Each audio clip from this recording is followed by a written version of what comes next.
Bienvenue pour un nouvel épisode de Pixis, le podcast. Et nous sommes aujourd'hui à la journée Agile. La journée Agile, c'est le 7 juin, ce 7 juin 2024, à l'hôtel Van der Valk à Nivelles. Et face à moi, j'ai un intervenant qui est Olivier Mia. J'ai envie de te présenter d'abord aux auditeurs et auditrices qui ne te connaîtraient pas. Et j'ai une question que j'aime beaucoup. C'est ton rêve d'adolescent à ce jour. Qu'est-ce qui s'est passé et est-ce que finalement tu es aligné avec ton rêve? C'est marrant parce que maintenant que tu me poses la question, je pense que j'ai toujours voulu être un super-héros On quand en j'étais est pas petit. loin, on Ouais, en non, est pas c'est loin. vrai. Et je pense qu'effectivement, le métier que je fais aujourd'hui est un petit peu dans cette vocation-là. Ouais. Donc au final, je pense que je fais quelques pas quand même dans cette direction-là. Ok, donc tu es aligné avec ton rêve. Tout à fait, ouais. Pour ceux qui ne te connaissent pas, comment tu peux te présenter? Justement, aujourd'hui, je dis que j'accompagne des individus, des équipes et des organisations à développer ce que j'appelle l'intelligence de l'action, c'est-à-dire de prendre de meilleures décisions pour avoir de meilleurs résultats. Et s'il y a bien une chose qui est quelque chose qui est important pour moi, c'est la simplicité.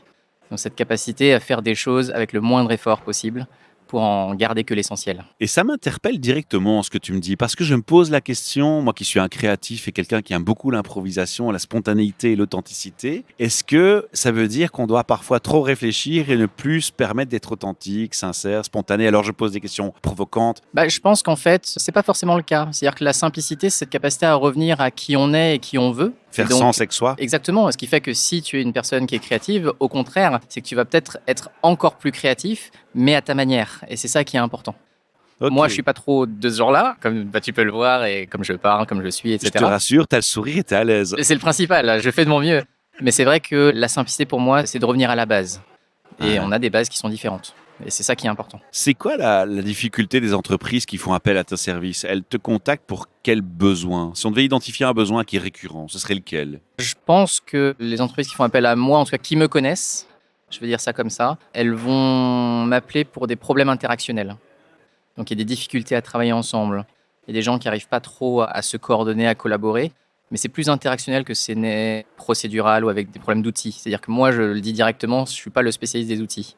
Par contre, en fait, j'ai une démarche où je vais aider les gens à mieux voir la situation, à mieux la percevoir pour pouvoir interagir de manière plus saine ensemble. Est-ce qu'on peut dire que tu es un expert de la communication? Alors j'ai une difficulté avec le terme expert. Oui, moi aussi. C'est peut-être pas le bon terme que j'aurais dû choisir, hein, on va être honnête. Alors, est-ce que tu es un spécialiste éclairé sur la communication efficiente? Ok, on peut aller dans cette direction-là. J'ai moins de problèmes avec spécialiste que expert, simplement parce que derrière l'expertise, je trouve, il y a une notion de je sais tout. De posture. C'est ça. Ce qui va guider mes pas, c'est justement ce cadre le plus serein possible pour aider les gens à créer quelque chose qui leur ressemble. C'est-à-dire que moi, je ne pourrais pas le faire à leur place. Alors, tu parles de simplicité. Est-ce que finalement, la simplicité, c'est pas revenir aux bases? Donc, la base d'une communication efficiente, pour moi, c'est d'identifier l'émetteur et son mode de fonctionnement. Comment est-ce qu'il veut quoi, communiquer quoi, quelle est l'intention? Ouais, tout à fait. Identifier le récepteur, l'intention du récepteur et sa posture, parce que recevoir un message, c'est encore presque aussi difficile que de l'émettre.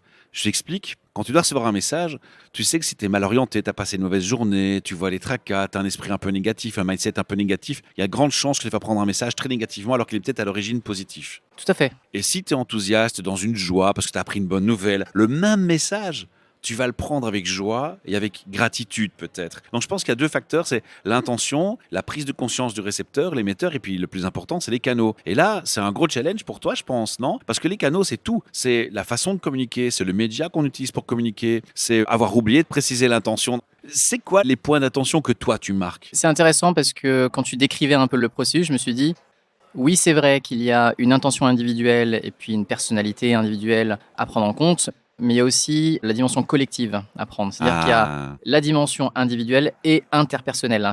C'est-à-dire qu'il y a l'intention individuelle de moi, ce que j'ai dans cette conversation, comme la conversation qu'on a maintenant, Ouais. mais il y a aussi quelle est l'intention de notre conversation et qu'est-ce que je pense être important. Et typiquement, c'est là où on en arrive, par exemple, à des situations qui sont les situations que moi j'adresse la plupart du temps, qui sont les situations de conflit. Oui. Et typiquement, que ce soit dans le monde personnel ou professionnel, la question qu'on peut se poser, c'est je rentre dans une conversation de conflit, mais en vrai, qu'est-ce qui est important pour moi? Est-ce que ce qui est important pour moi, c'est d'avoir raison? Et auquel cas, tout ce qui va sortir de ma bouche est dans cette intention-là. Et quelle est l'expérience que je veux vivre avec la personne qui est en face de moi? Et peut-être que ça peut nous aider justement à faire shifter un petit peu la chose. Donc moi, je travaille beaucoup sur l'intention. Ah, Le processus, pas mal. en fait, suit. J'aime Dire. beaucoup ça, C'est- j'aime beaucoup. T'as remarqué, l'intention, c'est la première chose que j'ai mis au point. Oui, tout à C'est fait. un ami qui m'a enseigné ça et quand j'ai trouvé sa remarque très pertinente, je lui fais un coucou Olivier si tu m'entends. C'est très marrant, il porte le même prénom que toi, tu vois. Oui, c'est marrant. Du coup, ça me mène à d'autres questions pratico-pratiques. Tu parles de conflits en entreprise et moi, j'observe la société et je me dis qu'on est quand même avec les réseaux sociaux et les comportements qui commencent à changer. On est dans un monde VUCA en changement constant, mais il y a une tendance où j'ai le sentiment, c'est peut-être ma lecture à moi, où l'ego prend de plus en plus de place. Et en entreprise, de mon expérience aussi, j'ai le sentiment que là où ça coince souvent, c'est quelque part, si on analyse et qu'on gratte bien la croûte et l'écorce, c'est vraiment un problème de placer son ego en entreprise et de faire sa place qui est l'origine de beaucoup de soucis. Est-ce que tu vois d'autres choses avec ton expertise? C'est intéressant comme vision. Alors, j'ai pas la même définition de l'ego, mais du coup, si je prends celle qui est plutôt usuelle, je sais pas si c'est le premier point sur lequel j'axerais. Moi, d'une manière assez simple, je considère que les gens agissent par rapport à des intentions, encore une fois, et des objectifs qu'ils ont. Voilà. Ça veut dire que si pour eux, par exemple, ce qui est important, c'est de grimper dans leur carrière, par exemple, eh ben, la question qui va se poser, c'est quel est le chemin le plus facile pour eux à prendre. Moi, j'ai vu des entreprises, pardon, t'interrompre, pour les gens, ils limitent, ils s'approprient le travail de quelqu'un, ils font croire que c'est eux pour monter, se faire voir. Tu vois, c'est cette histoire d'ego, c'est ça que je vise. Tout à fait. J'essaie de sortir, on va dire, de la connotation de l'ego, qui est souvent vue comme étant négative, alors qu'en fait... Parce qu'on a besoin d'ego. Parce qu'on a besoin d'ego. Et en fait, c'est comment est-ce qu'on peut l'utiliser À comme bon étant escient. quelque chose de plutôt positif, en fait, pour soi et pour les autres. Ouais. Et c'est là où je te rejoins, où en fait, quand on regarde les objectifs des personnes, on comprend un petit peu mieux comment est-ce qu'ils agissent, on donne du sens à leurs actions, ce qui ne justifie pas, on comprend leurs actions mais on ne les justifie pas, mais ça nous permet aussi de naviguer dans un chemin pour aller dans une direction qui est plus positive, à la fois pour nous, pour le collectif et potentiellement en fait l'organisation qui les emploie et qui leur permet de travailler. Dans tes interventions et en entreprise, est-ce que malgré tout, tu constates effectivement qu'il y a quand même une petite pointe de fierté personnelle qui monte plus vite qu'habituellement ou c'est pas le cas? C'est marrant, je dirais plutôt qu'il y a de la fierté qui manque.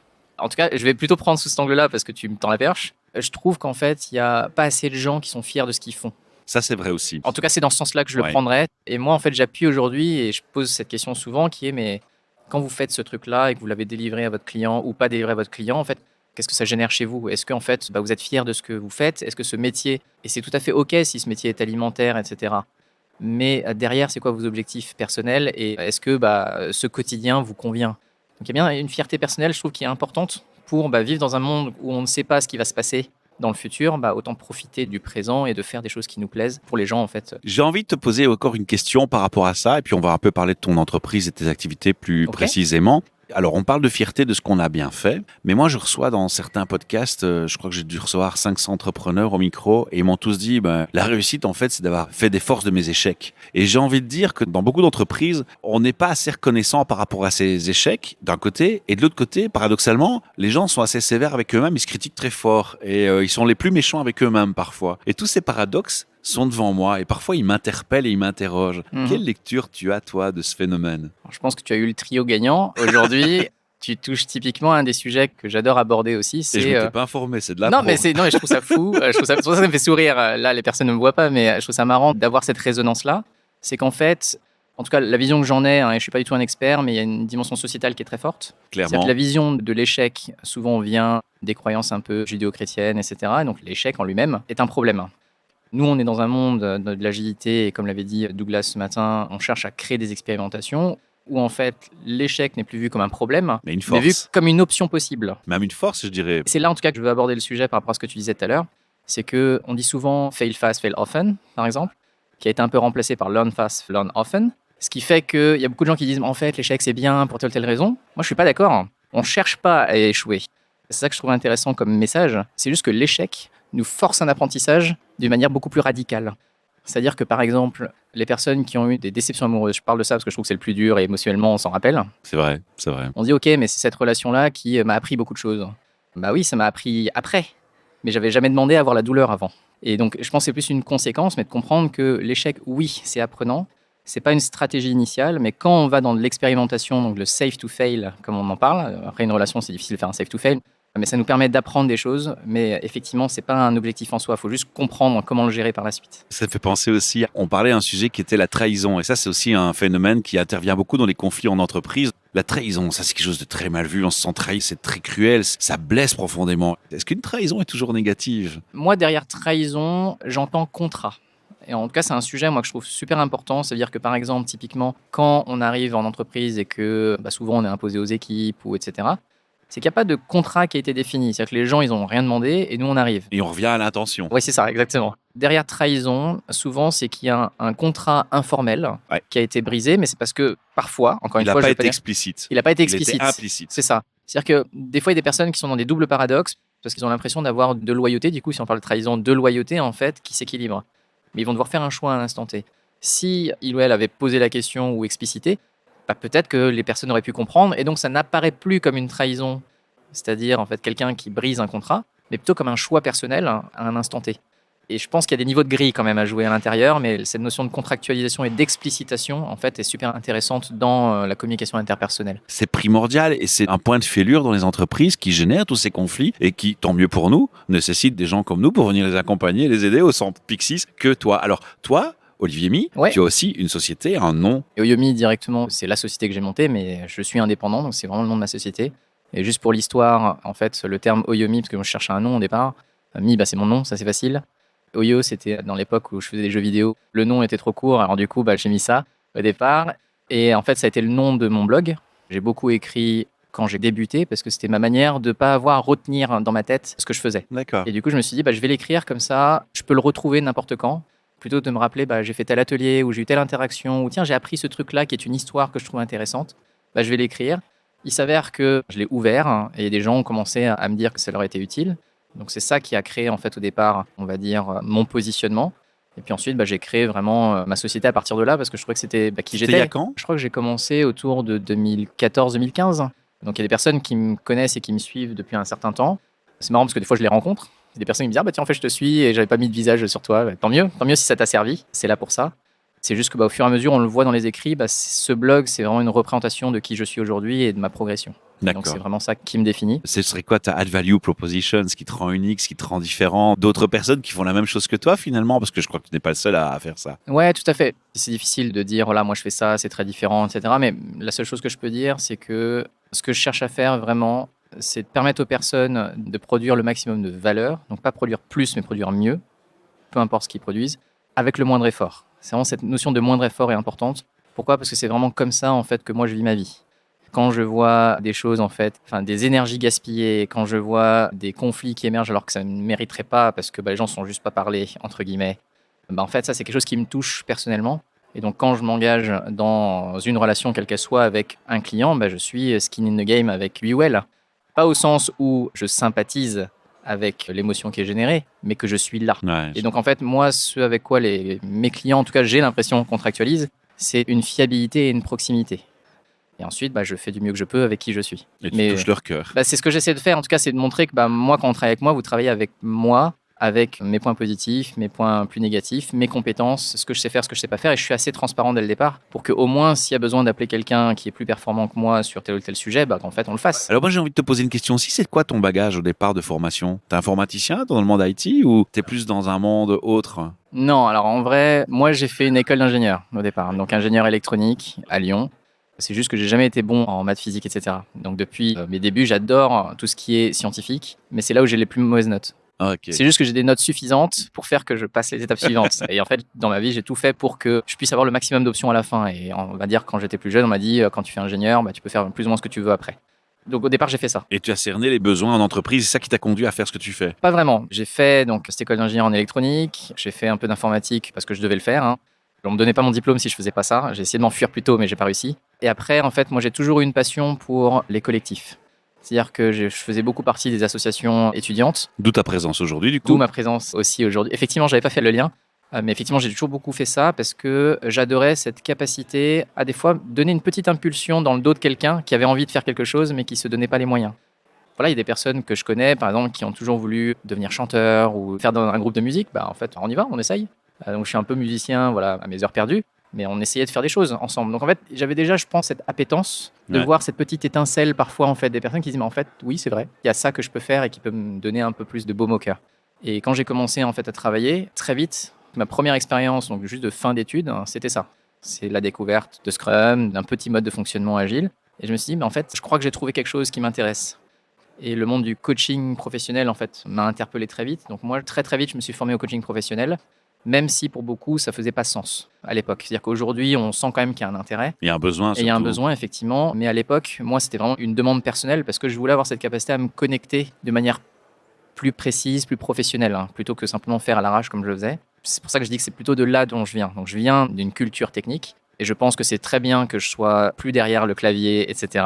et de me concentrer plutôt sur mes appétences et mes compétences, donc qui sont plutôt liées aux personnes. J'ai retenu ton mot-clé étincelle, et derrière l'étincelle se cache une baguette magique, et la baguette magique, c'est Olivier Mie. Alors faites appel à lui pour un petit souci de communication et pour aboutir à vos rêves, en fait, j'ai envie de dire. C'est une belle image en tout cas. J'ai le sentiment que ça peut coller aussi avec ce que tu fais, parce que finalement, quand tu règles les conflits, tu facilites les choses. On parle de facilitation. Oui, tout à fait. Tu permets de s'aboutir, et aboutir, c'est aussi réaliser ses rêves en entreprise, ses rêves à soi. Tout à fait. On peut voir ça comme étant une petite touche de magie. C'est juste qu'en fait, parfois, je pense que c'est plus un pas de côté. Plus de sagesse. Alors, je sais pas si on peut juger la sagesse, mais oui, je pense qu'il y a une dimension, et c'est peut-être ma culture aussi qui vient derrière. Mais comment est-ce qu'on peut faire les choses de manière un peu plus apaisée? Parce que souvent, les émotions sont très fortes. Et en fait, parfois, c'est simplement de se dire que cette émotion est une expression de son identité. Et rien que pour ça, c'est déjà super. La question qui se pose, c'est est-ce que à ce moment-là, c'est positif pour moi dans ce que je veux faire? On revient encore à l'intention, blablabla, etc. On peut pas y échapper. Non, malheureusement, non, quand on commence à mettre le doigt dedans. C'est pour ça que la baguette magique, je suis d'accord sur l'idée générale de j'aimerais bien remettre un peu de magie, mais j'ai pas envie de me considérer comme étant celui qui va sauver tout le monde. Ouais, tu veux pas faire de fausses promesses. C'est ça, parce qu'en fait, pour moi, déjà, c'est pas aussi simple.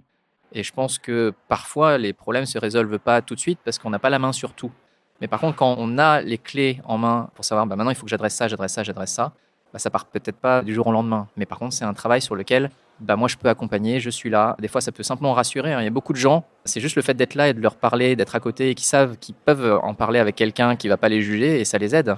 Du coup, c'est quoi tes vrais challenges en entreprise? C'est quoi la vraie difficulté? Le truc où tu te dis, waouh, ça va être encore galère. Systématiquement, ça revient. On va encore devoir répéter la même chose. Ils veulent pas comprendre, mais qu'est-ce qui se passe? Ça t'arrive jamais de t'endormir en te faisant ces réflexions? Alors, je pense que tu m'attrapes après la phase où, tu vois, j'étais monté en pic, où j'étais un peu énervé, etc. Maintenant, je suis un peu plus apaisé. C'est pour ça que je parle un peu plus aujourd'hui de simplicité, de plein de choses comme ça. Parce que pour moi, la première difficulté que je rencontre dans le monde de l'agilité, je vais le dire comme ça, c'est de faire désapprendre. C'est-à-dire qu'aujourd'hui, j'ai l'impression que c'est allé tellement vite qu'on en a enlevé l'essence même de la chose, qui fait que moi, avant de construire sur quelque chose, des fois où les bases sont pas assez solides, je préfère reconsolider les bases plutôt que de partir trop vite. Et c'est vraiment dans cette idée de revenir à l'essentiel. C'est dur pour un DRH ou un manager d'entendre il faut ralentir, non? C'est dur, et en même temps, quand on pose quelques petites questions au départ, on se rend compte que les gens ils savent pas trop pourquoi ils font les choses. Ouais. Et puis t'as voulu aller vite et c'est quoi le résultat? Exactement, et c'est dommage. Et c'est pas pour dire vous avez fait n'importe quoi, c'est plus pour avoir déjà d'une manière exemplaire arrivé et dire moi je suis pas là juste pour continuer à bâtir sur quelque chose et m'en aller et c'est vous qui vous débrouillez avec le château de sable qui tombe.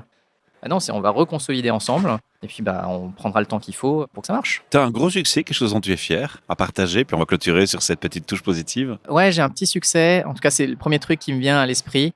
J'accompagne une entreprise depuis un certain temps. Donc ça fait quoi, 7-8 ans maintenant? Pas mal. Ce qui peut apparaître comme étant étrange parce que un coach qui accompagne très longtemps, etc. Une entreprise, on se dit il y a beaucoup de coachs. J'aurais envie de dire que c'est un gage de qualité. Je le prends comme ça. Mais c'est vrai, pourquoi est-ce que je dis ça? C'est que on pourrait se dire, moi, mon objectif, c'est de rendre autonomes les gens et donc en fait, il faudrait que je m'en aille vite. Il s'avère juste que cette entreprise-là, je l'accompagne que 2 jours par mois.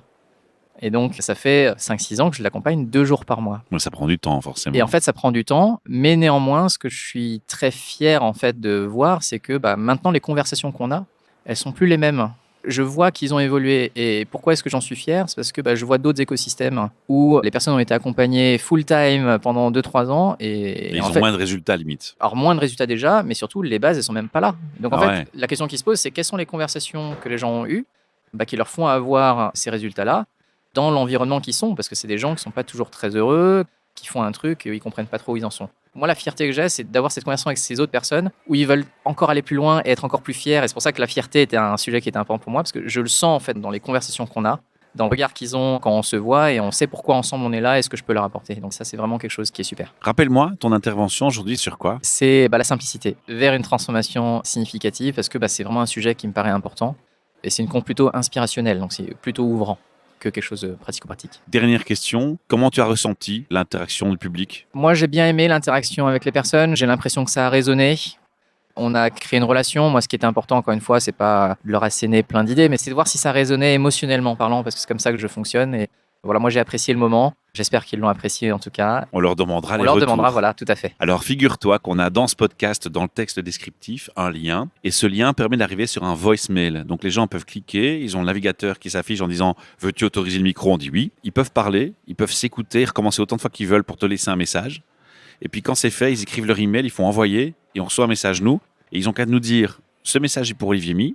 Voilà, j'ai assisté à ta session, voilà ce que j'en ai pensé. » D'ailleurs, ils ont voté dans l'application mobile de la journée agile, mais ce sera un supplément qui sera bien sympa de recevoir. Les gens n'osent pas toujours, donc j'espère que tu auras quand même quelques retours. Si pas, ne te vexe pas, mais ça fait peur à certains de parler au micro apparemment. Et donc je les sollicite, je les motive, auditeurs, auditrices, prenez votre courage à deux mains, faites un petit feedback si vous étiez aujourd'hui à la journée agile dans la session d'Olivier. Donnez-lui un feedback verbal avec une voix derrière et dites-lui ce que vous en avez pensé, ce sera sympa. L'idée est super et merci à toutes les personnes qui sont déjà venues me voir. C'est toujours plus sympa d'avoir aussi un visage et puis d'avoir une intensité à chaud. Merci aussi à toutes ces personnes-là. Clairement. On se retrouve bientôt et je te recroise peut-être à d'autres journées agiles dans le futur, Olivier. Merci beaucoup en tout cas. Je t'en prie, à bientôt, merci. Salut.